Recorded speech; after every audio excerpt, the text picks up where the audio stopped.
In these next several lessons, we're going to drill down now on what I call the cornerstones of marketing. This is just kind of, related parts of the whole marketing message. And the first kind of big idea is diversity. And if there's only one thing you remember from this entire marketing course, it's this. It's easier to find 100 people to spend $1,000 with you than 1,000 people to spend $100 with you. The cost in marketing is finding the customer. Once you have a loyal customer, they're wondering, well, what else is there? The cost of acquisition. We live in a harried, hurried, frenetic, frenzied culture. And I don't care whether your venue is a website, a farmer's market stand, a roadside stand, an on-farm market, a CSA drop point, whatever your venue is, the big cost is getting people that are dashing to and fro and have a short attention span to stop, take a look, and then buy. You never make profit on your first sale because your investment in all this background marketing and branding and labels and all those things, all of that background, product development, okay? You never make money on that first sale because you have so much overhead to get to there. So once you have a sale, you want to immediately turn that person into a bigger customer. You want more sales volume from it. So this is why the one-stop shop works so well. That's why, at Walmart, you can go get your oil changed and buy diapers and bananas all at the same spot. Why? Well, because people want to do the one-stop shop.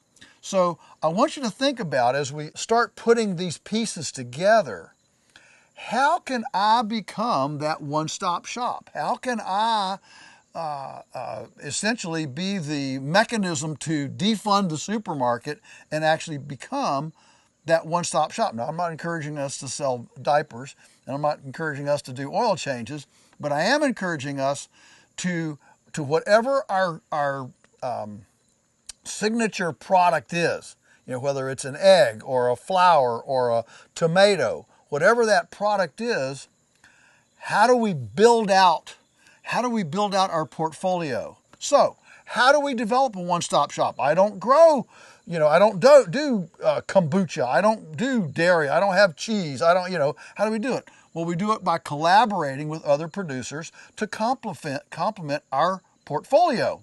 Now, these collaborations can take on all sorts of, protocols. One obviously can be consignment. You can go over to somebody that's producing something that you're not and say, hey, I'll tell you what, I'd like to add your stuff to my portfolio. I'll do it on consignment. When it sells, I give you money. If it doesn't sell, you don't get anything. In that case, they take all the risk.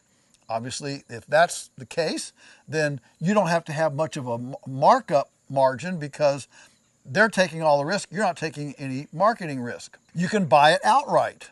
Okay? Now, if you buy it outright, then you're going to take a bigger margin because you're now taking the marketing risk. You leverage your customers as you develop these relationships, these collaborative relationships. Remember, Alan Nation always told me this. He said, remember, the person that makes the sale owns the customer. The person that makes the sale owns the customer. So you can collaborate with other people. But this is one of the coolest parts of marketing. If you are the one that makes the deal, that made the sale, even though it has another person's label, another person's brand on it, you are the one that occupies the centerpiece because the buyer, the customer who bought it, they view you as the conduit. That's why in every industry and every economic sector, the people who know how to market are the ones that end up owning that sector, because everybody else is somewhat obscure. They're not seen in the marketplace, because they're going through somebody else. What this means is that you have to have complementary people, because you're not going to be able to diversify your portfolio at this level without having other people involved. So think about the kind of people you're going to need. Number one is a salesperson. You're going to need somebody that makes phone calls. Now, again, this makes most farmers break out into a sweat. No way am I going to make a phone call.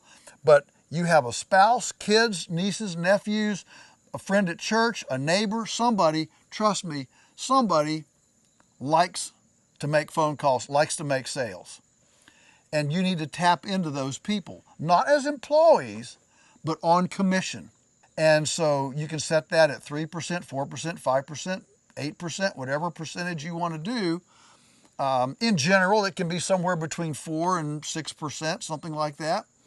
But you put folks on commission, that way they get to regulate their own income. Now, they have to know, this is just critical emotionally, if you have a person on sales commission, they have to trust you that if they outrun you with sales, you're willing to do what it takes to ramp up your inventory. You're not going to find somebody to come in as a collaborator, as part of your team on a sales commission and tell them, well, I don't want to grow anymore. This is where we are. I don't want to grow anymore. You're never going to find somebody that'll go in with a sales commission. But if you are committed to, you know what, if you do a great job and you increase sales, we're going to produce it. We're going to process it. You're going to have it. You don't have to worry about running out of product. Then you can get people that'll work for sales commissions. They can make their own income. You're going to want somebody in graphics art, somebody that can make logos, somebody that can make cute little, presentations and flyers and things like that, because you want to be able to put stuff in hands. You're going to want to be going to food fairs and shows and different things, drop points, point of sale. You're going to want somebody that can, do a nice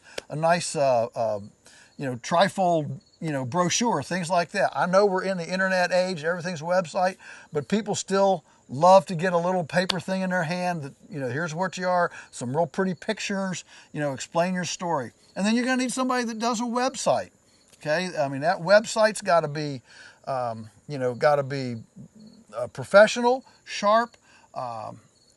Chances are you're not going to be the best one to create the website. So get a friend, get a recommendation. There are people all over that do this, and they're glad to do it, for a fee.